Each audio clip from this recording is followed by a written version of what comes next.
Let's talk about some Rooibos tea, shall we? Always a good time for a cup of tea this time of the morning. It's joining iconic regional products like champagne and Gorgonzola, that's a cheese in case you didn't know, in getting geographical protection from the European Union. The register protects the names of wines, meats, cheese, breads and more to the list of EU items for the protection of their designation. This is all news to me.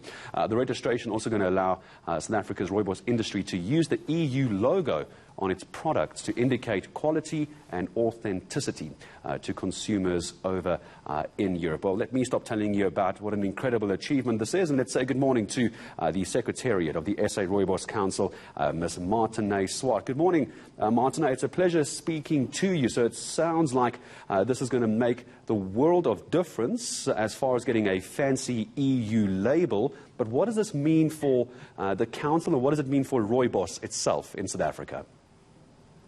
Thank you, Gareth, and thank you. It's good to be with you so early in the morning. And some good news after the conversation we've just had. So the geographic indication on Rooibos is a great achievement for the Rooibos Council, and I think also for South Africa as a whole. It's actually the first GI in Africa, so it's the first African GI.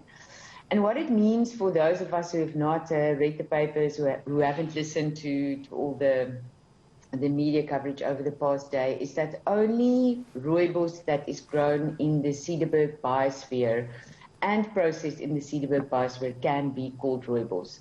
This is very important because I think we all grow up with Rooibos, we have a cup of Rooibos, and it's such a part of our heritage. And as the council and as the industry, it was really important for us to protect this name. So somebody can't take the product outside of our country, go and grow it, and basically create competition with an endemic product outside of the borders of South Africa. I also see it could potentially deal with the issue, Marthane, couldn't it, of fake Rooibos as well. I imagine when a brand is as well known around the world and locally, there's a lot of fraudsters that are going to try and jump on this. So what you're telling South Africa this morning as they sip on their cup of Rooibos tea is going forward, they must look for this little EU label, the EU sticker. Is that what you're telling us today?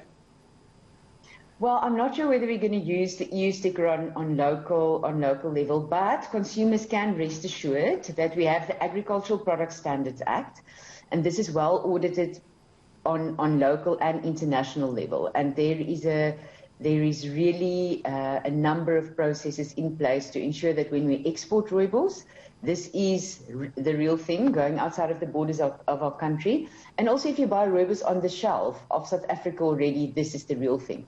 I think what makes the PDO GI logo so valuable is that it is very recognizable, especially in the EU, and it carries a value proposition.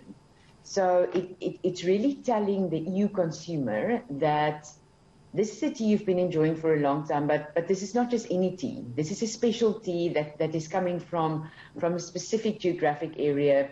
It has got links to its environment, it has got links to its people and its heritage, and yeah, it is. There's a little bit more to it than just your nice cuppa in the morning. Yeah, there really is a lot more to it. I think a lot more people are going to appreciate a good cuppa. Before I start saying goodbye to you, Marthane, let's talk business for a moment, if we could. Incredibly large brand. It's expanding, globally recognized. Farming generally over the last year or two, especially during COVID, and farm workers potentially having been affected. Income, growth, production. How has Rooibos been looking? Are we expecting a downfall of Rooibos exporting because of 2020, or is it all still looking good? We were very privileged, Gareth, because we were included in the food registration right from the beginning of the first hard lockdown, so operations could continue.